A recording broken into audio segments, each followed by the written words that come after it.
Querendo acabar com a fome no Brasil, a OAB conseguirá o exato oposto: empobrecer mais ainda a população e causar ainda mais insegurança jurídica. Este é o Visão Libertária, sua fonte de informações descentralizadas e distribuídas. Recentemente, a Ordem dos Advogados do Brasil, a OAB, protocolou junto ao STF, o Supremo Tribunal Federal, uma ADPF com uma série de pedidos que tem como alvo o governo federal, com o objetivo de obrigá-lo a tomar várias medidas que, supostamente, têm a finalidade de mitigar o problema da fome no Brasil, algo que, de acordo com o órgão de classe, tem aumentado substancialmente no território nacional. Seriam quase 20 milhões de brasileiros atualmente na situação descrita pela OAB como insegurança alimentar. Ao que parece, uma vez que aquele problema de 2020, que você sabe bem qual é, está caminhando para o fim, após ter sido espremido ao máximo por todos os interessados, surge a necessidade de se colocar outro problema genérico na conta do atual governo, com vistas a enfraquecê-lo para as eleições do próximo ano. Certamente você se lembra daquele grupelho de pessoas acima do peso protestando contra a fome na Bolsa de Valores, não é mesmo? Pois é bem provável que essa história de aumento da fome no Brasil seja a nova e desesperada tentativa da oposição para enfraquecer Bolsonaro. É até irônico ouvir esse tipo de coisa de pessoas que meses atrás gritavam: saúde em primeiro lugar, a economia a gente vê depois. Mas enfim, voltemos ao tema deste artigo. Provavelmente você sabe que a OAB é citada diversas vezes na Constituição Federal. Se parece estranho para você que um órgão de classe esteja presente num texto constitucional, bem, é porque é estranho mesmo.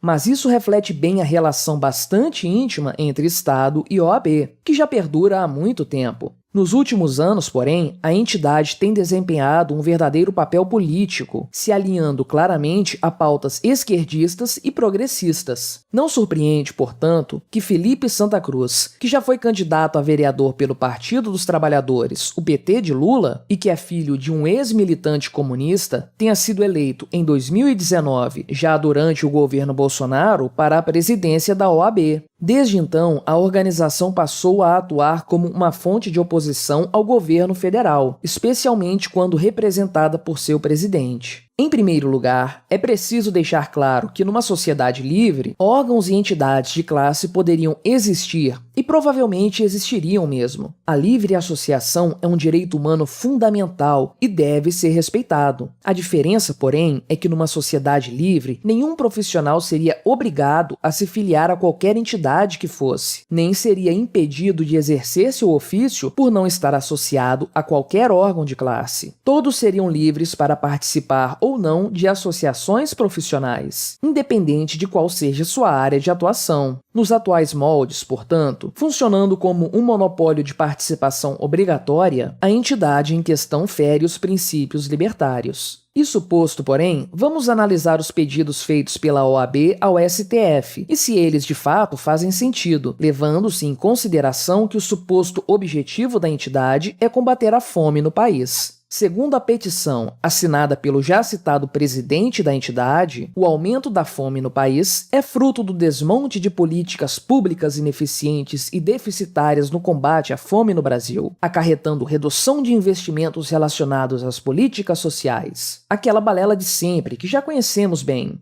Além de pedir a recriação do Conselho Nacional de Segurança Alimentar e Nutricional, seja lá o que isso for, e de solicitar mudanças no programa Bolsa Família, a OAB também requer que seja adicionado ao orçamento de 2021 um crédito destinado à realização do censo, bem como um investimento nada modesto de R$ 1 bilhão no programa de aquisição de alimentos, devendo tal valor ser ajustado anualmente pelo IPCA. Nesses primeiros pontos, já podemos perceber o quão descolado da realidade está o pedido da OAB. Um dos grandes problemas da economia brasileira nos moldes atuais de intervenção estatal é justamente a dívida pública, que aumentou no ano passado em nada menos que 760 bilhões de reais. Pois o que a entidade pede é que o Estado, com um orçamento mais do que estrangulado, se endivide ainda mais para bancar esse aumento de despesas, parecendo desconhecer o fato econômico óbvio óbvio de que essa dívida em algum momento deverá ser paga, por mais que economistas mainstream de renome, como Delfim Neto, insistam em dizer que dívida pública não se paga, apenas se rola. A OAB também pede ao STF que obrigue o governo a garantir o acesso da população ao gás de cozinha por meio de uma adequada política de preços. Ora, sabemos bem o que isso quer dizer. Deixando todo o linguajar demagógico de lado, o que a OAB está pedindo é simplesmente subsídios estatais que permitam que o valor final do gás de cozinha seja menor. Ou, pior ainda, que o governo federal controle os preços do gás, independente dos custos de produção envolvidos. Em ambos os casos, a situação descambaria para uma total tragédia econômica. Na primeira hipótese, o governo teria que destinar recursos em grande quantidade para subsidiar o preço do gás de cozinha para o consumidor final. De onde viriam esses recursos? Como bem sabemos, o Estado, uma vez que não produz riqueza, apenas pode se financiar mediante extorsão da população, ou seja, por meio da cobrança de impostos, por meio da emissão de dívida pública ou por meio da impressão de mais dinheiro. Qualquer uma dessas formas é potencialmente danosa à população, especialmente para a parcela mais pobre, uma vez que esta tem poucas condições de fugir dos impostos extorsivos praticados pelo Estado brasileiro, tem sérias dificuldades em poupar dinheiro e sofre com mais intensidade os efeitos da inflação.